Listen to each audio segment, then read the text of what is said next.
Well, hi everyone. Thanks for coming today. I'm glad you're here. How many of you like to read? Everybody? And are you learning how to read? Do you like books? I can't even read them. But you'll learn. And what do you like to read? A lot of books. And what about you? Mysteries. Mysteries? I Well, love reading dinosaur books. dinosaur books? Yeah, dinosaurs are very cool. Well, Tortilla Sun is a little bit of a mystery, and this is my first book. I wrote the book, and today we're going to read a chapter out of the book that I selected. It is called Fireworks, and what I'm going to do is tell you a little bit about it so that it makes a little bit of sense as we read through it, okay? The book is about a little girl named Izzy Roybal. She's 12 years old, and she is coming to New Mexico for the first time to live with her Nana for 3 months. Can you imagine going to live with someone for 3 months that you hardly knew? Would that be hard? Be weird? and a little fun? Yeah. And it ends up being a great adventure for her. But before she goes, she finds an old baseball in a closet. And there's 2 words on the baseball. And the 2 words are because and magic. And she sees that there's some missing words on the baseball, and she's trying to figure out what those missing words might be because her father died before she was born, and she thinks that those missing words hold a clue about his death. Okay? Would you all try to figure out the missing words too? Yes. Yeah? Okay. All right, so let's go ahead and start reading. Fireworks. By the next Saturday, we'd found a different reason to celebrate. Mateo stood in front of the grill, waving the smoke with one arm as he turned to the hot dogs. Nana skulked behind him, watching everything he did like a mama bird. Do you know what's in those things? A whole lot of factory-grown nonsense. Oh, come on, Nana. You always cook for us. And now it's the 4th of July, so we're grilling California style. I giggled at how uncomfortable she looked having someone else do the cooking. We even have fresh watermelon from the farmer's market. Is this what your mother feeds you? She asked. Sometimes. I looped my arm in hers as we walked across the lawn toward the shade of the portal. When we lived on Paradise Place, there was this little grill by the laundry room outside that all the tenants shared, but you couldn't use the grill for more than 15 minutes at a time, so we always cooked hot dogs since they're so fast. Nana shook her head. Cooking is an art. It's not about how long it takes. Under the portal, Tia fanned her face with a red, white, and blue striped paper napkin and patted Nana's arm as she sat next to her. Oh, come on, relax for once. She took 2 slices of cucumbers from the tray on the table, leaned her head back, and placed them over her eyes. It's like a day at the beauty shop, right here in your own backyard. Bubbles floated across the lawn, and Frida leapt in the air to catch them. You have to be faster, Frida, Maggie called from beneath a large cottonwood tree in the middle of the yard where she sat with her bubble wand. Look what I have, Mr. Castillo shouted as he walked across the lawn balancing an armful of colorful boxes, the top one teetering. Mateo and I both ran to meet him and we each took a box. Fireworks, Mateo shouted. Maggie dropped her bubble wand on the lawn and dashed towards us. Cool, I said. You're allowed to set off your own? Up on the mesa above the village where there aren't any trees. The whole village comes to watch. It's a tradition, Mateo said. Mom and I really didn't have any 4th of July traditions in California, except eating hot dogs. Every year she had a new plan for how to spend the holiday.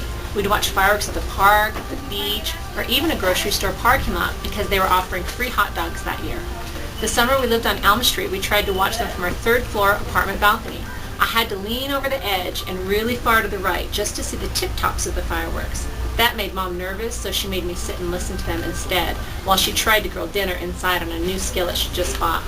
Now the familiar smell of hot dogs smoking on the grill made me miss Mom. She would have eaten 2 with salsa on top instead of ketchup or mustard. After grace, we dug into the dogs' chips and salsa, sliced cucumbers, or what was left of them, and fresh cut watermelon. I watched Nana sprinkle salsa across her dog, and I smiled. Tia stood and smoothed her hands over her tight green dress. This is not at all good for my figure. I look like a sausage. I have to start exercising. As she fanned her face, her body jiggled like a column of lime jello. Maggie giggled and a blob of ketchup dribbled from the side of her mouth. Mateo glanced toward me and grinned. Why don't we all have a little game of baseball? That would be good exercise, right, Izzy? But there's only 6 of us, I said. It's enough. I can pitch. You play second and first base. Mateo turned to Maggie. You can play the outfield with Frida and the adults will be the other team. He stood and began clearing the table. We can play at the big clearing by the river since the mesa will be full of villagers waiting for the fireworks show.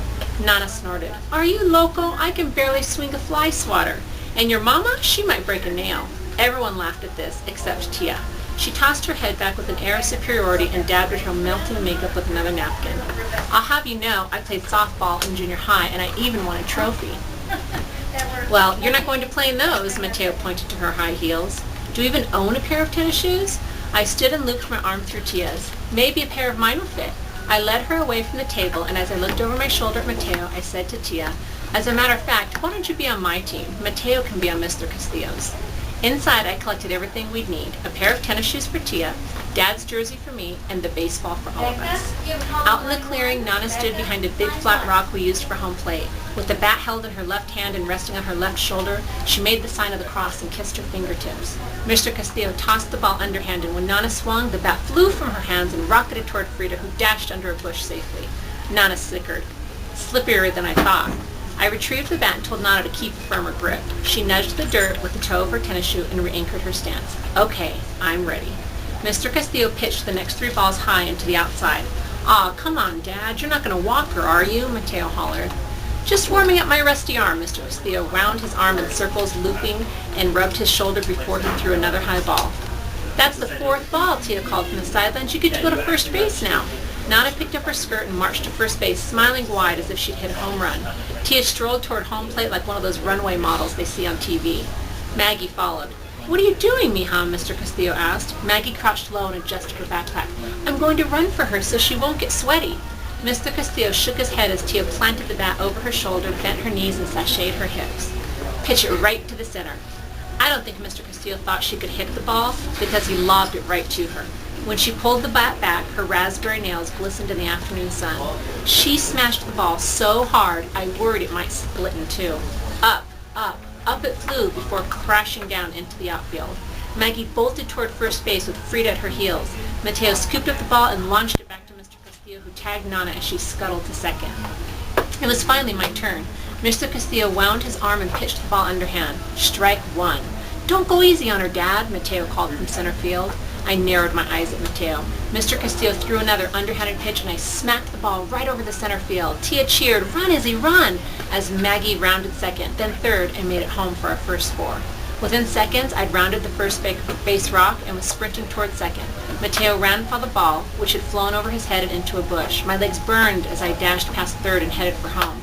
Just as I was about to slide into the plate, I saw Mr. Castillo from the corner of my eye catch the ball and run toward the home base rock. But he was too late. I made it home before he could catch me. Mr. Castillo gripped his chest, then rolled to the ground dramatically, gasping for air. "You definitely hit like your papa," he said between gasps. Then he smiled and handed the baseball to me. The burn in my legs rated all over, and I kissed the baseball. "Thanks." Nana, Tia, and Maggie hooted and hollered for me. By the time it was Mateo's turn to bat, I was warmed up and ready to win. Standing on the little hill of dirt we made for the pitcher's mound, I hiked my leg in the air like the players on TV and pitched the ball to Mateo as hard as I could. Crack! A gust of wind reached up, caught the ball, and carried it over my head. I watched it sail beyond the shrubs into a cluster of cottonwoods. "I'll get it," I called as I ran toward the trees. Mateo cheered behind me. "Home run!" And I knew he was right.